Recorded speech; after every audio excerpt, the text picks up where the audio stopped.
आपको आज बता दें, बाबर आजम ने अपनी फ्रस्ट्रेशन निकाल दी है। बाबर आजम ने आज सहाफ़ियों को शटअप कॉल दी है।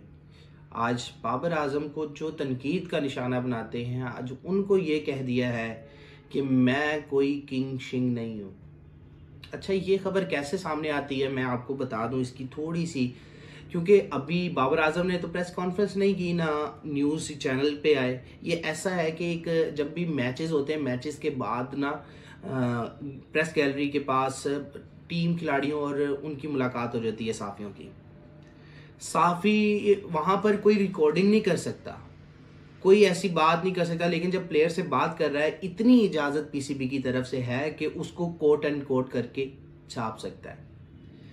कोई वॉइस नहीं चला सकता, कोई कुछ नहीं कर सकता। वॉइसें भी हैं सहाफ़ियों के पास, वो हम चला नहीं सकते। लेकिन सबसे बड़ी बात यह है कि बाबर ने आज फ्रस्ट्रेशन निकाली है। उनका एक यही कहना था कि मैं जाता हूं तो स्कोर करने के लिए जाता हूं और सोचता हूं कि हमेशा लंबा स्कोर करूं, पर बदकिस्मती से फिनिश नहीं कर पा रहा।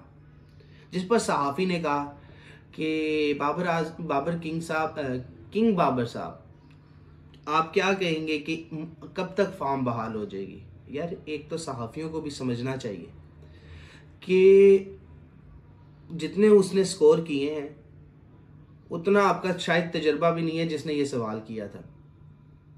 बाबर आजम की फॉर्म बहुत बुरी लगी हुई है, लेकिन एक दिन उसकी फॉर्म वापस चढ़नी है और फिर आपकी ये जो आप भी प्रोपोगंडा कर रहे हैं, स्पेशली एक बड़े नामी ग्रामी न्यूज़ चैनल के, जो अब उधर तो उनकी शायद रोटी वोटी बंद हो गई है जब से कप्तानी उन्होंने बाबर ने छोड़ी है। अब सिर्फ और सिर्फ एक टीवी या सोशल मीडिया पे बैठ कर तनकीद करते रहते हैं। लेकिन खैर, ये बातें हुई पुरानी। अब बाबर आजम ने कह दिया है कि मुझे किंग कुंग ना कहें, और जब नहीं कहेंगे तब मैं देखूंगा कि मैं क्या कैसे करता हूँ। मैं हमेशा जाता हूँ तो हमेशा बड़े स्कोर करने के लिए ही जाता हूँ। मैं पिछले दिनों को याद नहीं करता, पिछले स्कोर्स में रहूंगा, पास में रहूंगा तो मैं हाल में नहीं जी सकता। और फिर उनका मजीद ये भी कहना था कि आज आगा और सलमान ने जिस तरीके की बैटिंग की, खुशी हुई और उनकी सेंचुरियों से मैं महसूस भी हुआ। ये तो बात उन्होंने की, लेकिन अब हमें ये भी देखना होगा, हमारी आवाम को ये भी देखना होगा कि हम इतना ट्रोलिंग ना करें बाबर आजम को, और उसकी फॉर्म आने तक का वेट कर लें कुछ टाइम तक। स्पेशली एक चैंपियन ट्रॉफी तक तनकीद ना ही करें तो बेहतर है बाबर पर। और बाबर एक नए रोल में है। बाबर जब एक नए रोल यानी कि ओपनिंग के रोल इस वक्त निभा रहे हैं और काफ़ी अच्छा निभा रहे हैं, लेकिन यह है कि वो एक सेट तो हो जाते हैं, लंबी इनिंग नहीं खेल पाते। ये बाबर का कहना था। ये बात हकीकत है कि वो सेट हो रहे हैं, अच्छा परफॉर्म कर रहे होते हैं, लेकिन उसको फिनिश नहीं कर पा रहे, उससे लंबा नहीं खेल पा रहे।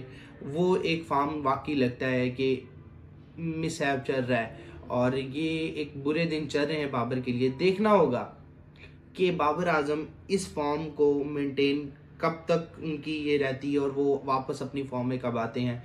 और बाकी यही है कि मीडिया वालों को मैं यही कहूँगा कि बाबर पर तनकीद कम करें। बाबर पर तनकीद करने से यही है कि पाकिस्तानी टीम को नुकसान होगा, पाकिस्तानी क्रिकेट को नुकसान होगा, क्योंकि इस वक्त कभी भी किसी का भी बुरा दिन आ सकता है। हाँ, बहुत सारे क्रिकेटर्स ये भी कह रहे हैं कि चैंपियन ट्रॉफी के बाद, यानी कि साबिक क्रिकेटर है इंटरनेशनली जो ऑस्ट्रेलिया इधर उधर से खेलते थे, उन्होंने यही कहा है कि बाबर आजम को कुछ टाइम के लिए रेस्ट ले लेनी चाहिए क्रिकेट से। लेकिन मुझे लगता है कि पर्सनल ओपिनियन कि बाबर आजम को क्रिकेट खेलनी चाहिए, क्योंकि आपको अगर इंडिया कोहली की मिसाल लेनी है, रोहित की मिसाल लेनी है, उन्होंने इतना टाइम उन्होंने दिया है क्रिकेट को।